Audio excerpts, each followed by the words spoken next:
Welcome back everyone. Today we are taking a look at Poonawalla Fincorp Limited, ticker symbol POONAWALLA on the NSE and script code 524000 on the BSE. They're a pretty significant player in the financial space, right? Absolutely. Poonawalla Fincorp is a non-deposit taking, systemically important NBFC, that's non-banking finance company backed by the Cyrus Poonawalla Group. They focus mainly on consumer and MSME finance, offering things like personal loans, loans against property, business loans, pre-owned car finance, and they've recently launched several new products, including gold loans and consumer durable loans. They operate across 18 states and 2 union territories. Got it. So a wide reach. What results are we looking at today? We've got their audited financial results, both standalone and consolidated, for the fourth quarter and the full financial year ended March 31st, 2025. These were approved by their board of directors in a meeting held on April 25th, 2025. Okay, audited results, Q4 and full year FY25. Let's dive into the numbers. How did they perform for the full year on a consolidated basis? Okay, looking at the full year FY25 consolidated figures, their net interest income, or NII, and this includes fees and other income, came in at 2,708 crore rupees. That's a pretty solid 23% increase year over year compared to FY24. Now their pre-provision operating profit, or PPOP, was 1,417 crore rupees, which is up just 2% year over year. Management notes this modest PPOP growth happened despite the NII jump, mainly because of significant investments they made launching 6 new businesses, and also because their mix shifted more towards secured assets during the year. Then you get to profit after tax, or PAT, and that's where things get really interesting. They actually reported a loss of 98 crore rupees for FY25, which is a big change from the profit of 2,056 crore rupees they posted in FY24. Despite that bottom line figure though, their assets under management, or AUM, grew really robustly, up 42.5% year over year, hitting 35,631 crore rupees by the end of March. Wow, a loss for the full year after a profit last year? But strong AUM and NII growth? What explains that PAT swing? Right, that loss definitely needs some context. Looking through the documents, there are really 2 major things hitting that FY25 PAT. First off, they took a one-time accelerated provision of 666 crore rupees back in Q2, which was related to an older short-term personal loan, or STPL book they had. Secondly, they've been making continued investments in launching those 6 new businesses we talked about, and on top of that, there was a one-time OPEX hit of 71 crore rupees, also in Q2. Plus, you gotta remember, FY24's big profit number included a hefty exceptional gain of 1,221 crore rupees from when they sold their housing subsidiary. So if you strip out all those exceptional items and one-offs from both years to get a clearer picture, the adjusted PAT for FY25 comes out to 453 crore rupees. That's compared to an adjusted PAT of 1,027 crore rupees back in FY24. So basically, that drop in the adjusted profit is mostly down to that big provisioning hit they took and the costs of those ongoing investments. Okay, that makes more sense. The underlying growth seems strong, but profitability was hit by strategic decisions and cleanup. How did things look specifically in the last quarter Q4 FY25? Okay, so drilling down into just the last quarter, Q4 FY25, on a consolidated basis, that AUM momentum kept going, growing 15% just from the previous quarter. Their NII, again including fees and other income, was 715 crore rupees for the quarter. That's up 12% year over year and a nice 6% bump quarter over quarter. The PPOP for Q4 landed at 333 crore rupees. Now, that was down 19% compared to Q4 last year and down 11% from Q3, which again really reflects those ongoing investment costs we talked about. But looking at the bottom line, PAT for Q4 was 62 crore rupees. That's a significant improvement from the 19 crore rupees profit they managed in Q3, showing some recovery after that big Q2 hit. Of course, it's still down from the 332 crore rupees profit in Q4 of last year, but that quarter didn't have all the heavy provisioning and investment spending hitting it. So, That sequential jump in PAT from Q3 to Q4 is definitely a key positive sign. And something else crucial, their credit cost came down significantly in Q4, dropping 27% quarter over quarter. It was 253 crore rupees in Q4 compared to 348 crore rupees in Q3. So sequential improvement in Q4 PAT and lower credit costs. That's positive. How do the standalone results compare to consolidated for the quarter and full year? The standalone results are very closely aligned with the consolidated ones for both Q4 and the full year FY25. For Q4, standalone PAT was also 62 crore rupees. For the full year FY25, standalone PAT was also a loss of 98 crore rupees. This indicates that the core NBFC business is the dominant factor, and currently there aren't significant contributions or drags from consolidating other entities, especially since their interest in the joint venture, Jaguar Advisory Services Private Limited or JASPL, is classified as held for sale and not equity accounted. Good to know the core business is what we're seeing. Let's talk profitability metrics. What do the ratios tell us? Alright, let's look at some of the ratios. Return on assets or ROA for the full year FY25, well, it was negative, which makes sense given the overall loss they reported. However, the investor presentation does show an adjusted ROA specifically for Q4 FY25, and that came in at 0.76%. Moving on to the cost-to-income ratio, for Q4, it stood at 53.4%. Now that's definitely higher than the 36.1% they had in Q4 last year, and again, that really reflects those investments they've been making. It's worth noting they did give an adjusted cost-to-income figure back in Q2, excluding that one-off OPEX, and it was lower, which kinda suggests the underlying trend might look better once these investment costs start to normalize. Then there's OPEX to average AUM. For Q4, that was 4.8%.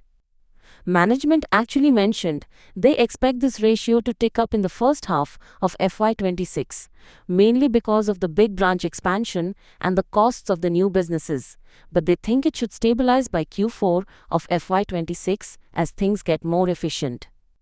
And finally, their cost of borrowing stayed pretty flat through the whole of FY25, ending Q4 at 8.07%, even though they issued more NCDs. Right. Those investment costs really showing up in the ratios? You mentioned exceptional items impacting the comparison.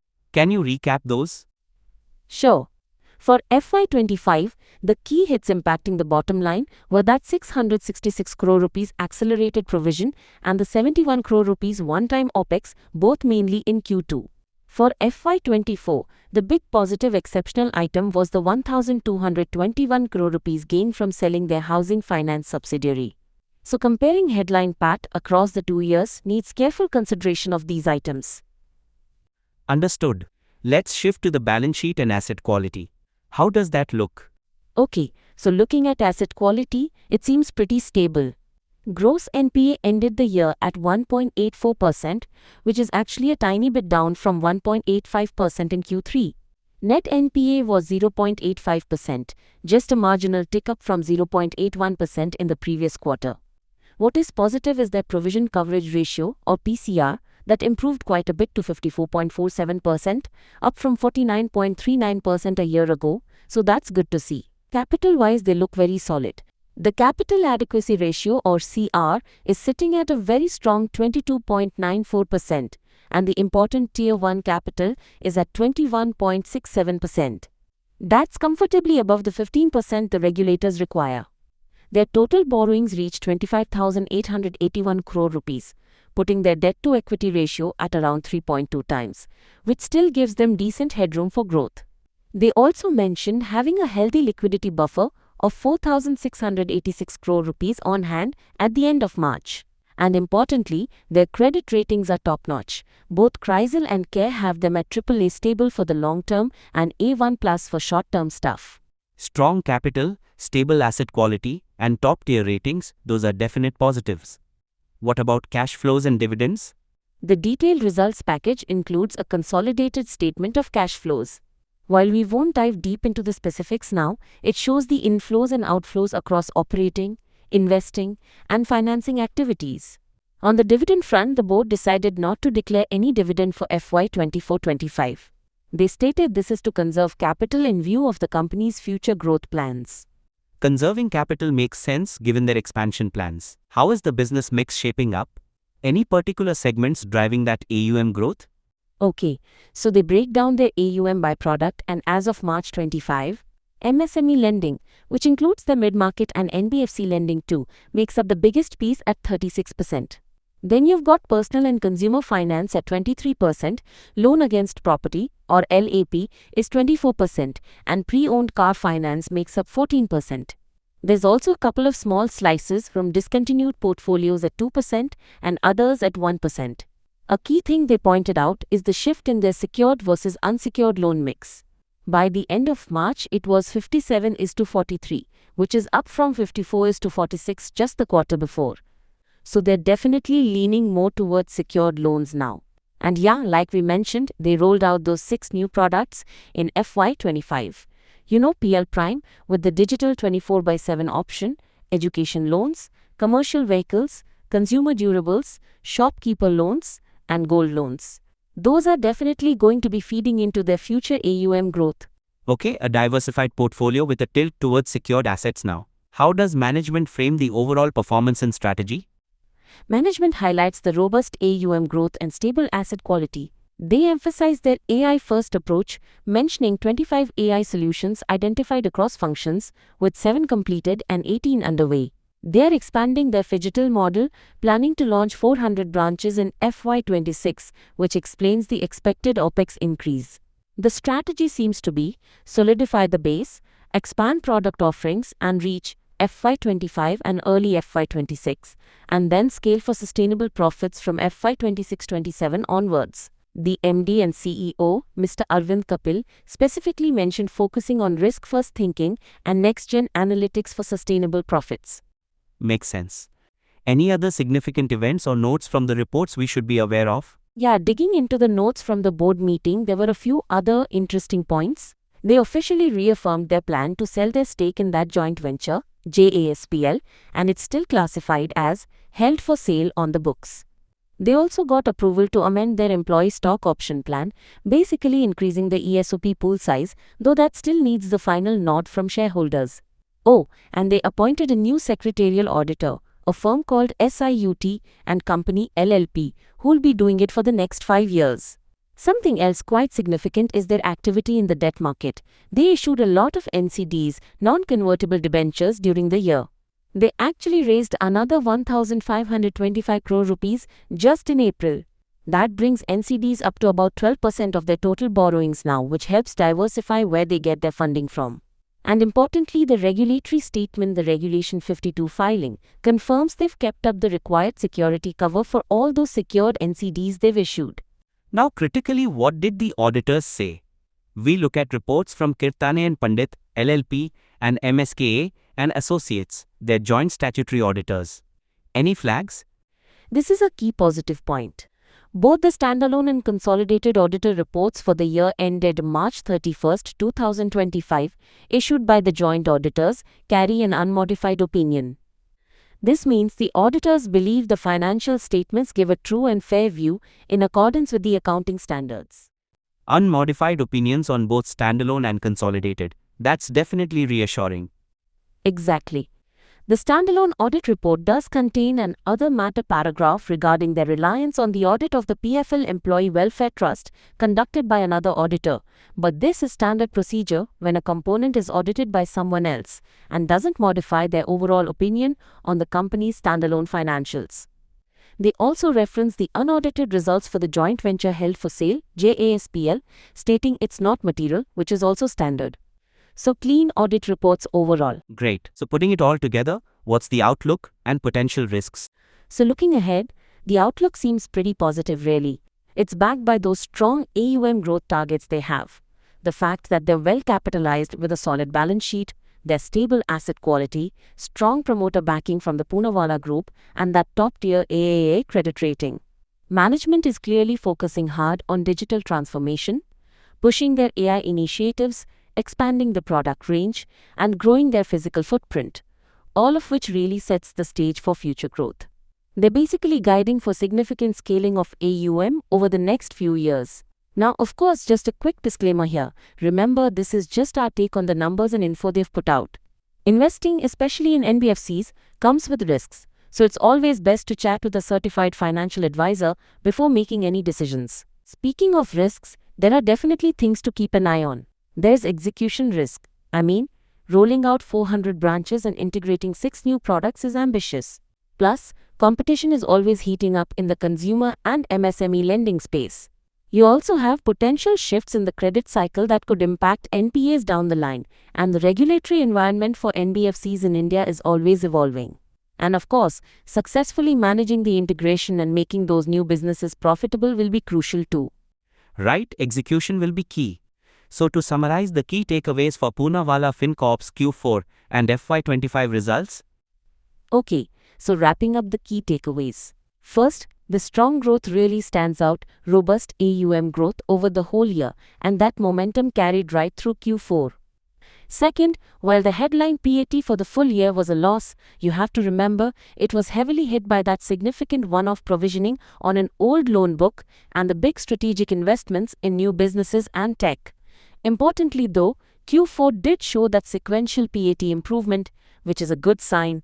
Third, asset quality looks stable, NPA levels held steady, and the provision coverage ratio actually got better. Fourth, they're definitely well capitalized with a really strong CAR and the top-tier AAA credit rating, giving them plenty of financial muscle. Fifth, and this is a big positive, they got clean auditor reports, unmodified opinions on both the standalone and consolidated financials. And finally, looking forward, the future focus is clear.